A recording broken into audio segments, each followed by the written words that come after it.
I'm going to start a video series on an article called Erectus Walks Amongst Us. It's by Richard D. Furrell. Now, the first thing I need to say is that you folks need to understand that this article is very politically incorrect.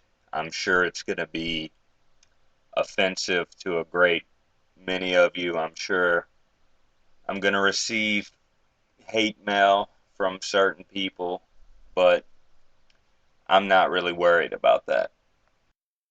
Most of the time in this series, I'm just going to give my own summary of material in the article. Sometimes I will quote directly from the article itself, but most of the time it's just going to be me and my summarizations. I'm going to start this series on chapters 9 and chapter 16. Chapter 9 is hard tissue, chapter 16 is primitive traits.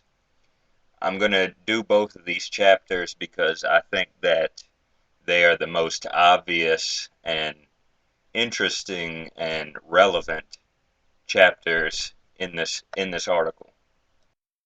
So what are primitive traits? Well, I'm going to go ahead and post a picture of a reconstruction of a bipedal ape so you can kind of get an idea.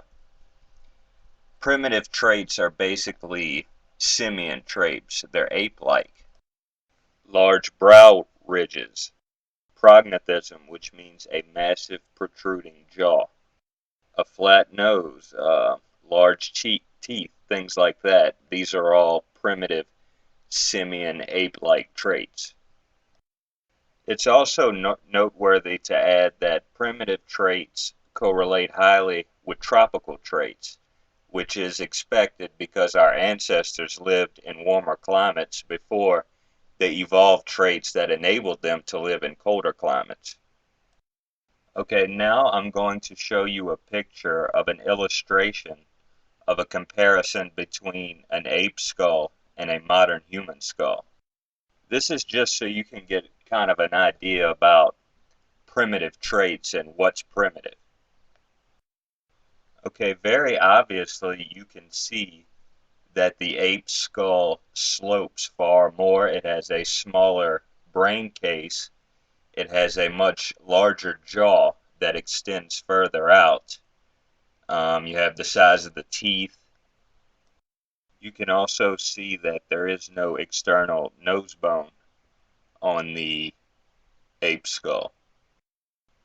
Now, we've all heard jokes about people relating blacks to apes and monkeys and other types of simians. Where does that come from?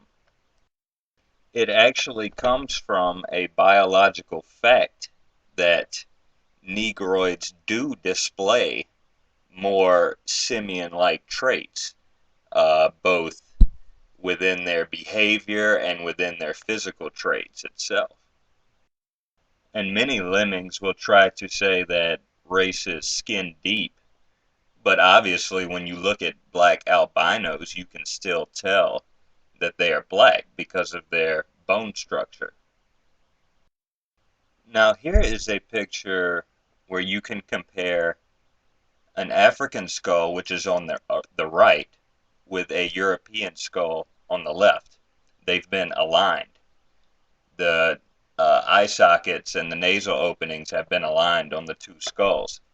Although it looks like they're misaligned, they're not. The reason they look misaligned is because the African skull has a smaller brain case and a much larger jaw.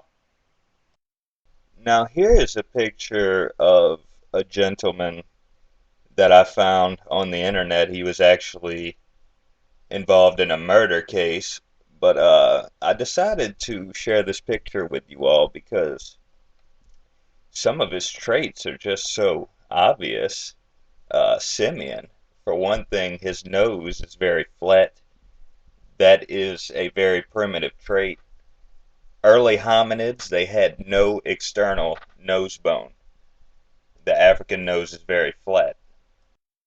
Our noses became more pronounced when we moved into colder climates, because it has advantages for cooling, making cold air warmer as it travels to your lungs.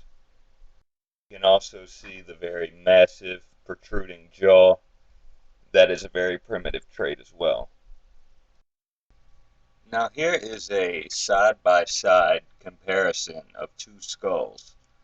On the right is an Englishman, and on the left is someone from the Congo, of the Mbetu tribe of northern Congo.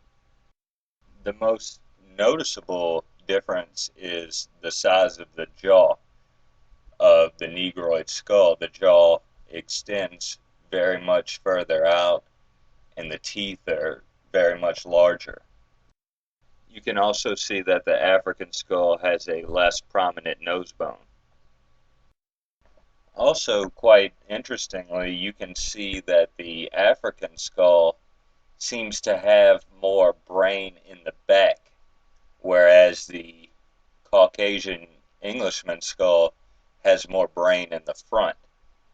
And you can see that obviously the front part of the brain is where most of your problem-solving cognition comes from. This is also something you can see in other primates and other simians.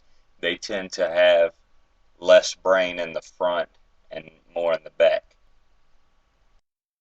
Now here is a comparison of jaws. On the left is the American Caucasoid, and on the right is the American Negroid. Obviously, the Negroid's jaw has thicker bones, larger teeth, and also you can see where the little arrows are pointing that the Negroid jaw has an inward protrusion of the ascending ramus. There's actually lots and lots of little differences like these that forensic anthropologists can use to determine race. Okay, now I'm going to show you a comparison of a frontal view of a Caucasian and Negroid skulls. The Negroid skull is on the left, the Caucasoid skull is on the right. You can see on the Caucasian skull that the nasal spine is far more prominent. Also, the eye orbits tend to be a bit more sloped on Caucasian skulls. African skulls, it tends to have more of a squared or rectangular shape.